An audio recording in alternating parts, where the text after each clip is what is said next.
the Palestinian resistance launched missiles again on Israel on an area called Nirim and Ain al-Thalatha. They targeted these two areas with missiles. Not only that, there were also other attacks from three of the Palestinian resistance movements in Gaza.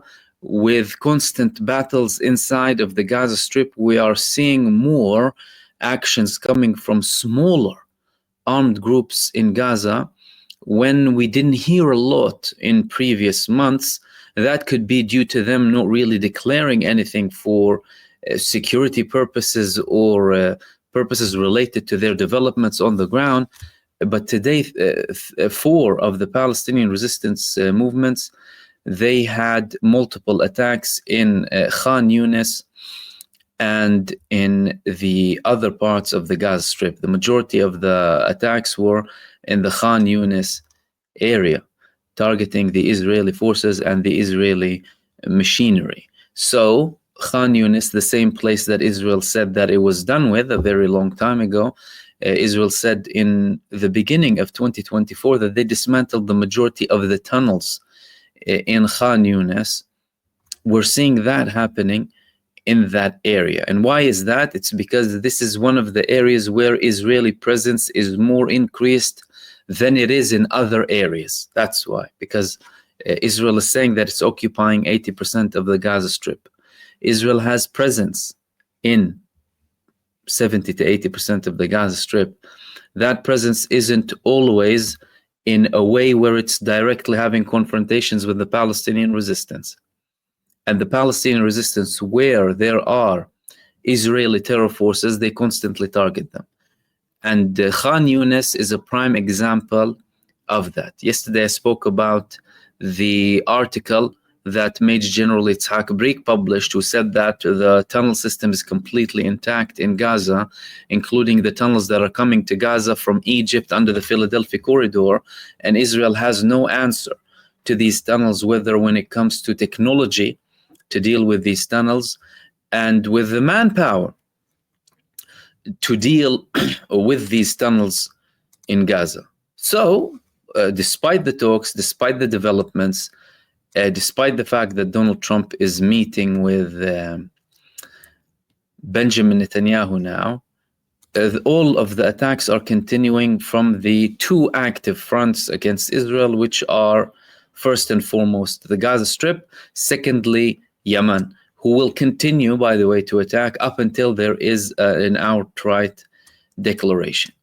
Which leads us to the ceasefire and what are the latest developments in relation to it, and is there a likelihood that something will be declared in the next coming days? Steve Witkoff, the American representative in relation to the talks, he is expected to fly to Qatar to speak with the mediators and with both sides in relation to the ceasefire.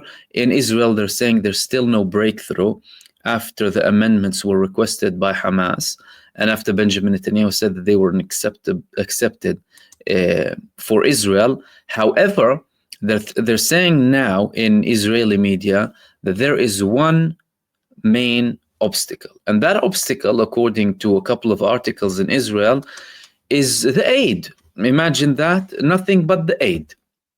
Netanyahu's red line in the cabinet meeting was ending the war. He didn't want an outright declaration to end the war. But in Israeli media, they're saying it's actually the aid, and Israel doesn't want to get rid of the Gaza Humanitarian Foundation.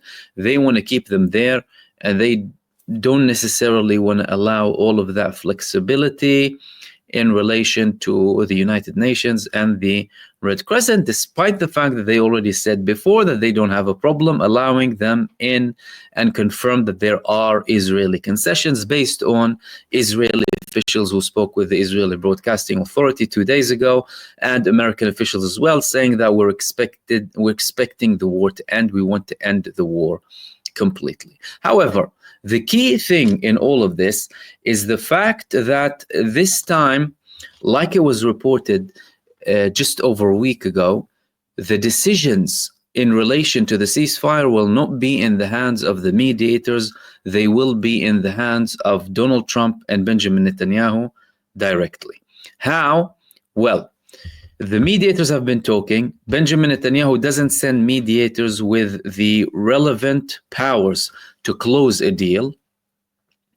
Benjamin Netanyahu, before he left to the United States, he started to speak about, and especially after the war with Iran ended, he started to speak about the fact that there are new opportunities in the region that cannot be missed. He spoke about the urgency to reach certain goals. He said that we will never have opportunities like the ones that we have in the future.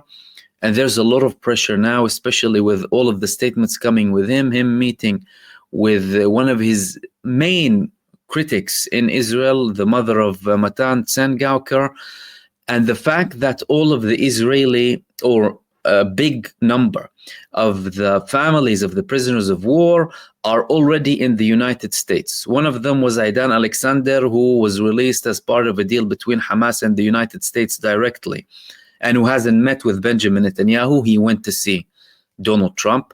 Other families of the prisoners of war are already there in expectation. So you're having more and more expectation. There's more and more momentum happening in relation to this. Why? Because the declarations are expected to come from them. How? Some of the officials who are in the talks, in the mediation talks, are saying that there is a likelihood that something can be declared as early as Thursday this week. And the only thing that they're waiting for now is the statement that will come from the United States. So both of them, both parties and the mediators as well, they're waiting for that authorization to come from the United States following Benjamin Netanyahu's meeting with Donald Trump. But Netanyahu's meeting with Donald Trump isn't public. They're not going to have a press conference. The only thing that we had is a statement coming from the White House. The White House said that we're looking to end the war. The president has a big heart, she said, the White House spokeswoman. The president has a big heart, and he wants what's good for the people of Gaza. You know, they've been suffering for too long. How cute is that? He has a very big heart. A heart big enough to hand Israel 1-ton bombs to land on children. What a massive heart. Mr. President, if you have a big heart and you want to stop the genocide, stop arming Israel, please. Don't tell us you have a big heart. You have a big heart and you're still arming Israel with MK-84s and 83s, and that doesn't work. However, you know, it's the momentum now, and we're talking about the ceasefire and, you know, talks about Keen and what have you. But nothing is likely to happen from the mediators. Therefore, everything is in the hands of Donald Trump and Benjamin Netanyahu now. The Palestinian resistance said what it has to say. The Israelis said what they have to say officially.